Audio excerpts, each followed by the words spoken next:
স্বাগত চ্যানেল 24 এর নিয়মিত আয়োজন নিউজ লাইন 24 এ। আপনাদের সাথে আছি আমি শাকিল আহমদ। ইসলামী ব্যাংকের নিয়ন্ত্রণ নিয়ে আবারও তৈরি হয়েছে জটিলতা। রাজনীতি মুক্ত করার অজুহাতে চলছে বিতর্কিত এস আলম গ্রুপকে ফিরিয়ে আনার চেষ্টা, যাতে ব্যবহার করা হচ্ছে ব্যাংক রেজুলেশন আইন। বিশ্লেষকরা বলছেন এমন পদক্ষেপ শুধু প্রাতিষ্ঠানিক ঝুঁকি বাড়াবে, যাতে ঝুঁকি বাড়বে পুরো ব্যাংকিং খাতে। মাসুম মিয়ার রিপোর্ট। ইসলামী ব্যাংক বাংলাদেশ পিএলসি একসময় গ্রাহকের আস্থা আর শক্ত ভিত্তির ওপর দাঁড়িয়ে থাকা দেশের বেসরকারি খাতের শীর্ষ ব্যাংক এখন যেন উল্টো পথে হাঁটছে। এস আলম গ্রুপের নিয়ন্ত্রণে যাওয়ার পর থেকেই শুরু হয় বিতর্ক। অভিযোগ, নিয়ম নীতির তোয়াক্কা না করে ঋণের নামে হাজার হাজার কোটি টাকা বের করে নেওয়া হয়েছে ব্যাংক থেকে, যার বড় একটি অংশ এখন খেলাপি। ক্রমেই দুর্বল হয়ে কেন্দ্রীয় ব্যাংকের তালিকায়ও এটি এখন ঝুঁকিপূর্ণ। এর মধ্যে রাজনৈতিক পট পরিবর্তনের পর নতুন করে শুরু হয় নিয়ন্ত্রণের লড়াই। একাধিক পক্ষের দখলদারিত্ব, সংঘর্ষ আর উত্তেজনায় অস্থির হয়ে ওঠে ব্যাংকের পরিবেশ। অভিযোগ উঠেছে একটি রাজনৈতিক গোষ্ঠী কৌশলে ব্যাংকটির নিয়ন্ত্রণ নিজেদের হাতে রাখতে চায়। দুর্বল 12টি ব্যাংকের সম্পদমান পর্যালোচনা করা হলেও ইসলামী ব্যাংকের ক্ষেত্রে ভরসা রাখা হয় অভ্যন্তরীণ নিরীক্ষার উপর, যা নিয়ে তৈরি হয়েছে বিতর্ক। এখন মার্জারের প্রসেসের মধ্যে কিন্তু আইবিবি পিএলসিকে আনা হয় নাই, যদিও আমরা ইসলামী ব্যাংকগুলোকে একসাথে মার্জ করেছিলাম, কারণ ওটাকে চাই ওটা পৃথকভাবে শক্ত ভিত্তির উপর দাঁড়িয়ে থাকুক। ম্যানেজমেন্ট যাতে নিরপেক্ষভাবে বিভিন্ন রাজনৈতিক মতাদর্শে ঊর্ধ্বে উঠে শুধুমাত্র ব্যবসায়িক দৃষ্টিকোণ বিবেচনায় তাদের ব্যাংক পরিচালনা করে, সেটা বাংলাদেশ ব্যাংকের কাছে কাম্য হবে। এর মধ্যে ব্যাংক রেজুলেশন আইনে যুক্ত হয়েছে নতুন ধারা, যেখানে পুরনো শেয়ার মালিকদের ফিরিয়ে আসার সুযোগ রাখা হয়েছে। এই সুযোগকে কাজে লাগিয়ে আবারও সক্রিয় হয়ে উঠেছে পুরনো চক্র। চাকরি হারানো কর্মকর্তা কর্মচারীদের দিয়ে রোববার মানববন্ধন করানোর অভিযোগও রয়েছে। ইসলামী ব্যাংকে রাজনীতি মুক্ত করতে গিয়ে যদি এস আলমদের আবার ফিরিয়ে আনা হয়, তা হবে আত্মঘাতী এবং পুরো ব্যাংকিং খাতের উপর মানুষের আস্থা ভেঙে পড়বে বলেও মনে করেন বিশ্লেষকরা। রাজনৈতিক দলের কিছুটা ছায়াতল বা শক্তির ন্যূনতম একটা উৎসের জায়গা হতে পারে, তবে এটা থাকা উচিত না। যে সমস্ত ব্যক্তিবর্গের কারণে এরকম একটি অবস্থায় আমরা উপনীত হয়েছে আমাদের প্রতিষ্ঠানসমূহ তথা এই ভঙ্গুর অর্থনীতির অবস্থা, তারা যাতে কোনোভাবে রিইনস্টেট না হয়। তবে কেন্দ্রীয় ব্যাংক বলছে ইসলামী ব্যাংকের আর্থিক ভিত্তি শক্ত করতে দেয়া হবে সব ধরনের নীতিগত সহায়তা। মাসুম মিয়া, চ্যানেল 24, ঢাকা। দেশে যখন চলছে জ্বালানি তেল নিয়ে হাহাকার, তখন ঝালকাঠিতে অবিকৃত পড়ে আছে ৭৫,০০০ লিটার ডিজেল। এসব জ্বালানি তেল ব্যবহার উপযোগী আছে কিনা তাই নিয়েও আছে সন্দেহ, কারণ ২ বছর ধরে বন্ধ হয়ে পড়ে আছে যমুনা ডিপো। রতন আচার্যের পাঠানো রিপোর্ট। জ্বালানি তেল সরবরাহে সরকারি প্রতিষ্ঠান যমুনা অয়েল কোম্পানির বার্জ ডিপো। ঝালকাঠির এই ডিপো থেকে প্রতি মাসে সরবরাহ করা হতো ৩ থেকে ৪ লাখ লিটার ডিজেল। এই জ্বালানি দিয়ে চলত বরিশাল বিভাগের ৬ জেলার পরিবহন, কৃষি ও শিল্প উৎপাদন। শুধু তাই নয়, নদীপথে সরবরাহ করা হতো পাশের জেলা মাদারীপুর ও শরীয়তপুরেও। তবে ২ বছর ধরে বন্ধ রয়েছে দক্ষিণাঞ্চলের একমাত্র ভাসমান ডিপোটি। ফলে দেশের এমন সংকটকালেও কোনো কাজে আসছে না এই প্রতিষ্ঠান। দীর্ঘদিন ধরে নৌকো বইতে আছি, তবে এটা অনেকদিন ধরে বন্ধ। আমি শুনছি এটার মধ্যে তেল আছে, যদি তেলটা কাজে লাগে তো মানুষের উপকার হয়। বেশ কিছুদিন ধরেই এখান থেকে তেল সরবরাহ বন্ধ আছে, তো এই জন্য আর কি আমাদের দক্ষিণ অঞ্চলের মানুষরা তেল সংকটময় অবস্থার মধ্যে যাচ্ছে। বন্ধ আছে, এটা রিফাইনিং করার জন্য একটা ছিদ্র হয়েছিল, ছিদ্র হলে তো এখানে বিক্রয় করা যায় না। এটা সেরে নিয়ে আসছে, এই যে মাসখানেক হয়েছে সেরে নিয়ে আসছে, এখন তেল দেয়নি। তেল না দিলে তো আমরা তেল বিক্রি করতে পারি না। বন্ধ থাকায় ডিপোর এই জাহাজের ৬টি ট্যাঙ্কিতে পড়ে আছে ৭৫,০০০ লিটার তেল, যা বিক্রয়যোগ্য নয় বলে সন্দেহ করছেন ডিপোর কর্মীরা। এই যমুনা ডিপোটা আজকে ২ বছর থেকে এখানে বন্ধ থাকার কারণে সাময়িকভাবে ক্ষতিগ্রস্ত হয়েছে সবাই, ব্যবসায়ী। যদি এটা নতুন করে চালু হয় দক্ষিণ অঞ্চলের জন্য বেস্ট, আমাদের জন্য। তৈল তো আর কাঁচা মাল না যে পচে যাবে, যদি তাদের সদিচ্ছা থাকে তাহলে সেটা মার্কেটে ছেড়ে কিছুটা লাঘব করা যায়, কাস্টমারদের ভোগান্তি কমানো যাবে আমি আশা করি। এখন বাংলাদেশে ডিজেলের ব্যাপক সংকট, মানুষ কৃষিকাজের পাশাপাশি অনেক কাজই করতে পারতেছে না। কিন্তু আমাদের এই জালকাঠিতে আমাদের এখানে 80,000 লিটার ডিজেল, কিন্তু ডিপো কর্তৃপক্ষ বলছে যে ডিজেলটা যে এখন বিক্রয়যোগ্য নয়। আমরা সরকারের সুষ্ঠু তদন্তের মাধ্যমে এইটা যেন ব্যবহার উপযোগী হয়, এটার আমরা দাবি জানাই। জানি যে এটা তৈরি আছে আর কি, কী পরিমাণ আছে সেটা আমরা জানি না, কিন্তু আমরা নিরাপত্তার কাজে নিয়ে যেতেছি সব সময়। তবে আগামী মাস থেকে ডিপোটি চালু হবে বলে জানিয়েছেন ঝালকাঠির অতিরিক্ত জেলা ম্যাজিস্ট্রেট। এটা দীর্ঘ 2 বছর যাবত একটু মেইনটেনেন্সের জন্য ছিল, বর্তমানে এটা আবার আমাদের ঘাটিতে এসে পৌঁছেছে এবং আমরা আশা করছি যে আগামী মাস থেকে এটারও ফাংশন শুরু হবে। স্থানীয়দের অভিযোগ, কর্মকর্তাদের অবহেলায় 2 বছরের বেশি সময় ধরে মেরামত করা হয়নি এই ডিপো, যা সংকটকালে হতে পারত আশার আলো। Desk report, channel 24। কৃষক ও নিম্ন আয়ের মানুষের জন্য ভর্তুকি ব্যবস্থাকে আরও স্বচ্ছ ও কার্যকর করতে একসাথে চালু করা হয়েছে ফার্মার্স কার্ড ও ফ্যামিলি কার্ড, যাতে কেবল আগামী অর্থবছরই লাগবে 50,000 কোটি টাকারও বেশি। বর্তমান অর্থনৈতিক বাস্তবতায় টাকার জোগান নিয়ে প্রশ্ন বিশ্লেষকদের। পরামর্শ, মধ্যস্বত্বভোগীদের দৌরাত্ম্য বাদ দিয়ে সরাসরি উপকারভোগীদের হাতে সহায়তা পৌঁছে দেয়ার। ইমদাদ হকের রিপোর্ট। প্রত্যেকের হাতে হাতে একটি ফ্যামিলি কার্ড পৌঁছে দিতে চায়। সুবিধার বাইরে রয়ে যাওয়া জনগোষ্ঠীকে সরাসরি সুবিধা প্রদান বিএনপির নির্বাচনী প্রতিশ্রুতি। সনদের যেটি আছে সেটিকে অবশ্যই আমরা বাস্তবায়ন করব।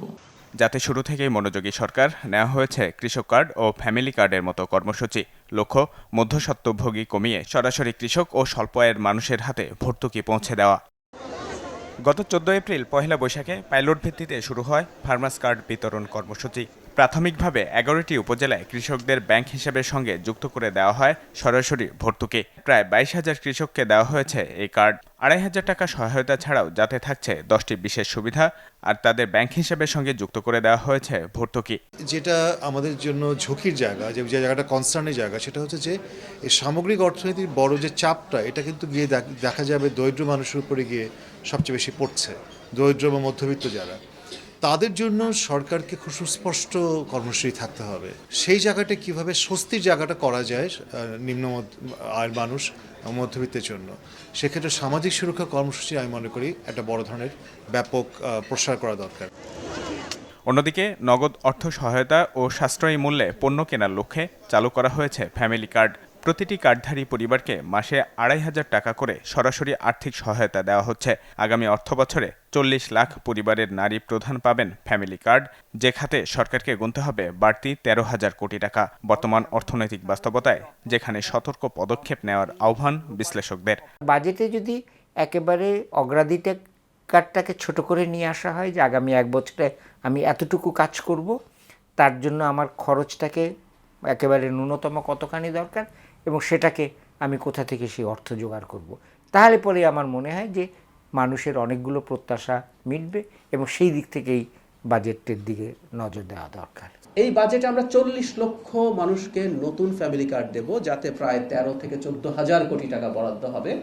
এবং আপনারা কেউ কেউ পত্রিকায় হয়তো দেখেছেন, এই বরাদ্দ রাখার জন্য IMF এর সাথে সম্ভবত আমাদের নেগোসিয়েশনে কিছু ইস্যুস তৈরি হয়েছে, কিন্তু সরকার জনগণের সবচেয়ে ভালনারেবল, সবচেয়ে দরিদ্র জনগণের পাশে থাকার জন্য এই সিদ্ধান্তে কিন্তু অটল থাকবে। অর্থ মন্ত্রণালয় বলছে, জোর দেওয়া হয়েছে মধ্যস্বত্বভোগী ছাড়াই এসব সুবিধা সরাসরি সুবিধাভোগীর ব্যাংক অ্যাকাউন্ট বা মোবাইল ফাইন্যান্সিয়াল সার্ভিসের মাধ্যমে পৌঁছে দেওয়ার। ইমদাদ হক, চ্যানেল 24, ঢাকা। দীর্ঘদিন ধরে নেই প্রধান শিক্ষক ও সহকারী প্রধান শিক্ষক। 14 জন শিক্ষক থাকার কথা থাকলেও আছে মাত্র 9 জন। তাই অনেকটাই স্থবির পাঠদান। এ কারণে কোনো অভিভাবকই সন্তানকে পাঠাতে চান না এই বিদ্যালয়ে। বলছি গোপালগঞ্জ গিমাডাঙ্গা টুঙ্গিপাড়ার সরকারি উচ্চ বিদ্যালয়ের কথা, যেখানে দিন দিনই কমছে শিক্ষার্থীর সংখ্যা। বাদল সাহার তথ্য ও ছবিতে ডেস্ক রিপোর্ট। 1915 সালে প্রতিষ্ঠা করা হয় গোপালগঞ্জ গিমাডাঙ্গা টুঙ্গিপাড়া সরকারি উচ্চ বিদ্যালয়, যেটি দীর্ঘদিন ধরেই বলা যায় অভিভাবক শূন্য। দীর্ঘদিন ধরে নেই প্রধান শিক্ষক ও সহকারী প্রধান শিক্ষক। 14টি পদের বিপরীতে আছেন মাত্র 9 জন শিক্ষক। তাই একজন শিক্ষককে নিতে হচ্ছে একাধিক ক্লাস, ফলে ব্যাহত হচ্ছে মানসম্মত পাঠদান। 5টা ক্লাসে অন্তত 5টা অঙ্ক ক্লাস, ইংলিশ ক্লাস 10টা, এই হিসেবে ইংলিশ ক্লাস একটু সমস্যা হইয়া দাঁড়াইছে, অর্থাৎ নির্ধারিত কোর্স কমপ্লিট করা যাচ্ছে না। কেউ ছুটিতে যদি চলে যায় তখন দেখা যায় যে একসাথে 2টা ক্লাস কন্ট্রোল করতে হয়।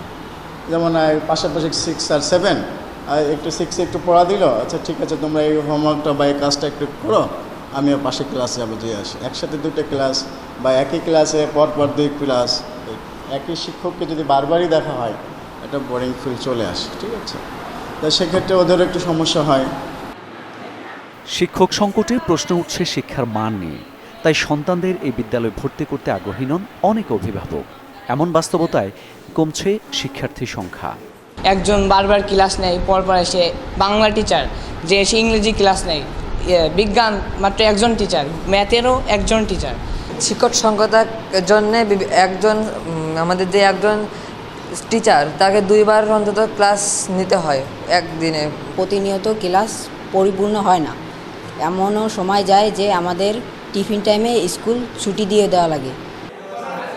এক একটি শ্রেণীতে 55 জন করে শিক্ষার্থী থাকার কথা থাকলেও কোনোটিতে রয়েছে মাত্র 5 থেকে 10 জন। তাই বিদ্যালয়ের ভবিষ্যৎ নিয়ে দুশ্চিন্তায় ভারপ্রাপ্ত প্রধান শিক্ষক। আরও 2 জন টিচার ডিডাক্ট করবে, তারপরে থাকবে 9 জনের 7 জন আমি সহ।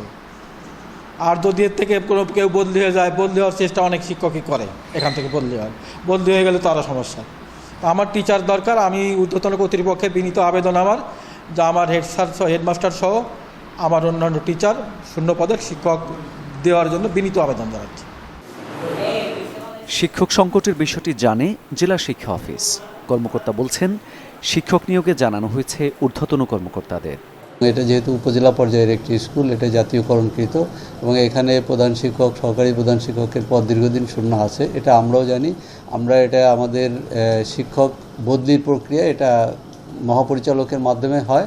আমরা সেখানে তথ্য প্রেরণ করেছি এবং আমরা আশা করছি যে অতি দ্রুতই এখানে শিক্ষক পদায়ন করা হবে। এবং শিক্ষার পরিবেশ ও বিদ্যালয়ের সুনাম ফিরিয়ে আনতে শুধু আশ্বাস নয়, শিগগিরই শূন্য পদে শিক্ষক নিয়োগের দাবি স্থানীয়দের।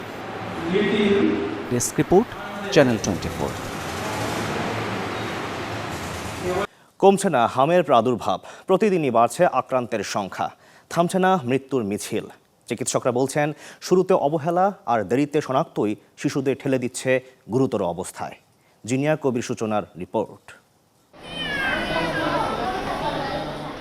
হাসপাতালের প্রতিটি শয্যায় হামের প্রকোপে কাহিল শিশু, পাশে উৎকণ্ঠিত বাবা মা, কারো চোখে আতঙ্ক, কারো চোখে অসহায়তা। প্রথমে সাধারণ জ্বর সর্দি ভেবে বাড়িতেই চিকিৎসা নিয়েছেন, কেউ বা গেছেন পাশের ফার্মেসিতে। কিন্তু এরপরও জ্বর না কমায় শরীরে ফুসকুড়ি, শেষ মুহূর্তে ছুটে এসেছেন হাসপাতালে। আমরা যদি বুঝতাম তাহলে আরও আগে আসলে আমার বাচ্চা আরও আগে সুস্থ হয়ে যেত। আমরা তো বুঝতে পারি না, 6 দিনের দিন বুঝতে পারছি যে এই রোগ। শুধু মনে করছি যে বাচ্চার জ্বর ঠান্ডা এটা ভালো হয়ে যাবে, তো ফার্মেসি থেকে ওষুধ নিয়ে আসছি, আনি তারপর ভালো হইতেছে না, নোয়াখালী সদরে দেখাইছি ওরা 5 দিন পরে বলতেছে বাচ্চা ভালো হয়ে গেছে, রিলিজ দিয়ে দিছে, কিন্তু বাচ্চা ভালো হয়নি, ওইখানেও ভালো হয় নাই। গাড়াগাঁও ডাক্তার দেখাইছি, বাজারও দেখাইছি, কইছে এক ধরনের রেশ।